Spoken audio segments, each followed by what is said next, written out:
If you want your students to use arcade games in order to review and learn skills, you can use ArcademicSkillBuilders.com. Academic Skill Builders is games for learning where students can play against their peers, themselves, or a computer in order to learn. So we're going to go to www.arcademicskillbuilders.com. Make sure you type in arcademic, not academic, as an arcade game. When you get to the website, you will see all the different subjects that you can use to review listed here.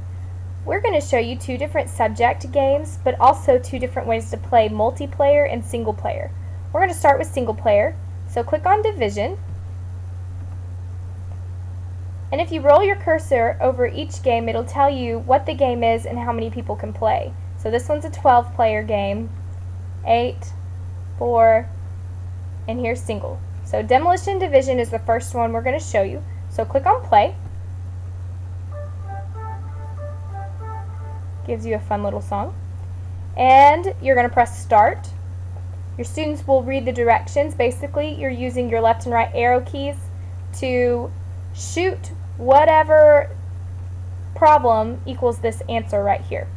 So press Next, and here are your controls. The left and right arrow keys are moving, and spacebar is shooting. Press Next. This part's cool because you can change your range. Say your class has only learned from range 1 to 10 in their fact families of multiplication and division, so you can change it to go from 1 to 10. Depending on the student's ability level, it can go slow, normal, or fast. We're going to keep it at normal, so press play. So here's my answer. When I click to play, I'm going to be looking for the tank that has the equation that equals 3. So I'm clicking play. I'm going to play around so that you can see the end results. And I'm going to miss a few on purpose so you can see the feedback.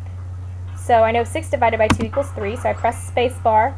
And again, I'm moving with my arrow keys here in order to get my answer.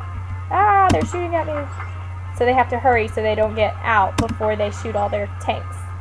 Let's get one wrong. Aw, man, that's sad. Okay, but I keep going. Let's get another one wrong. Oh, that one was right. There we go, there's a wrong one.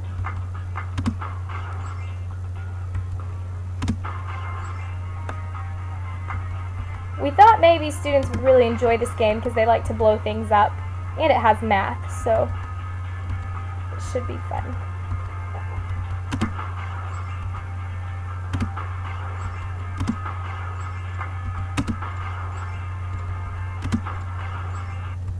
Alright, stage complete. So here it's bringing up the end. Here is my feedback, and this shows me quickly and accurately what I missed, what I put, and what the real answer was. So it looks like I need to work on my 4 fact families, and this shows me how many hits and misses I had.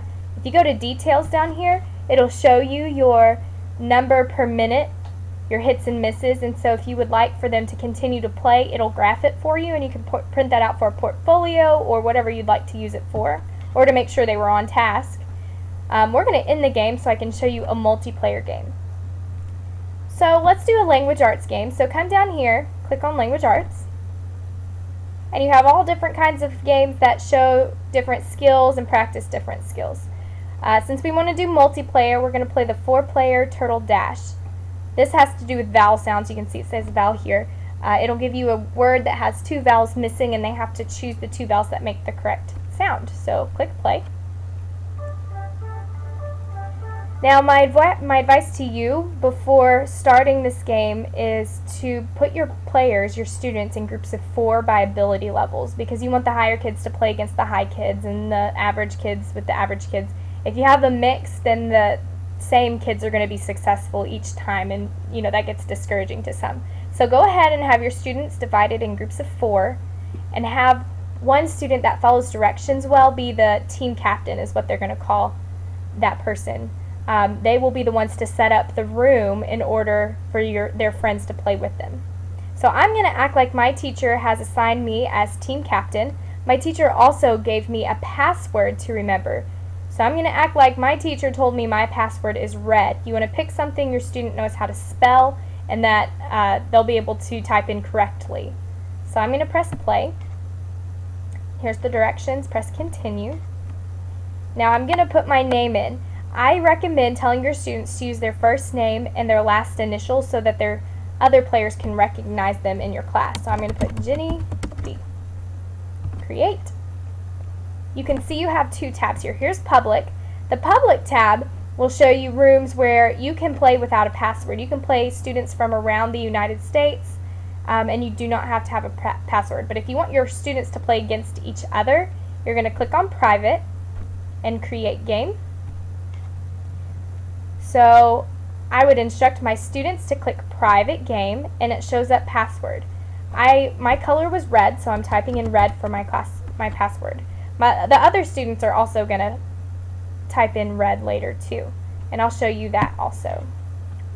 We're going to do normal because we've been working on our spelling a lot this year. Create game.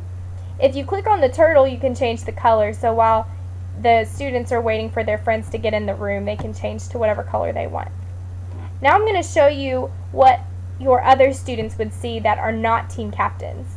So I'm acting like I am Sally, and I'm getting into language arts and Turtle Dash. And I know that I'm going to be playing against my friends. My teacher already put me in a group, and I know my team captain is Jenny, and my password is red. So I'm going to press continue.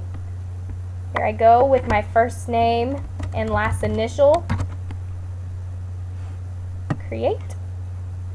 And I'm going to come over and make sure your students know to come to private, otherwise they're not going to find their teammate. And you can see it's locked because it's a private room, so I'm going to press join, and it prompts me for the password, so I'm typing in red. I can change my turtle. When I'm ready, I press start game, and I'm switching back over as if I'm the team captain. When I press start game, the timer will start. So once all your players are in, you press start game, and you're racing against your teammate. So here's the word. What goes there? I think it's EA, seal. Okay, so your turtle moves. And again, if you miss it, then it'll show you at the end and give you your feedback. But it's a lot of fun because your students really get into the competition. Arcademic is a really good tool for your students to use, and I would definitely suggest it in the classroom. So thank you for watching. Feel free to repeat if you need to see the instructions again.